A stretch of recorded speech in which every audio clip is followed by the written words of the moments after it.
आज मी पहिल्यांदाच बनवलं होतं खिचडी भात. तर चला तुम्हाला मी सांगते पुढं की मी असं का बोलले. तर आज दिवसभरपासून आहे ना एवढं डोकं दुखत होतं ना माझं, काय झालं तर काय माहिती. दुपारचं जेवण झालं ना असं एकदमच डोकं दुखायला लागलं होतं. मला काही करूशीच वाटेना, काय करावा. झोपलेलेच होते मी दुपारी. मग म्हटलं आता करावं खिचडी भात. दक्ष पण खाईल आणि मला पण थोडंसं काहीतरी असं फिक्कच खाऊशी वाटत होतं. मग बनवायला घेतला होता भात. आणि त्यात आमचा दक्ष पण वरतीच येऊन बसला होता, खाली उतरतच नाही तो. मला म्हणत होता आपण दोघं मिळून करू मग अजून छान होईल मम्मी. म्हणलं बरं मग चला आपण दोघं मिळून करू. मग त्याचं मध्ये असं चाललं होतं, हेच दे तेच दे. मग हे ते दिलं. मग बनवायला घेतला. तर पहिल्यांदाच बनवत होते मी खिचडी भात. आज पातेल्यात, नाही तर मग कुकरमध्येच बनवते. तर उद्या आहे ना भावाचा उपास आहे नागपंचमीचा. तुम्ही धरता का नाही भावाचा उपास?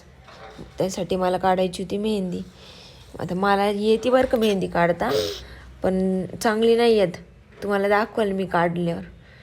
तर चला बघू आता भात कसा होतोय.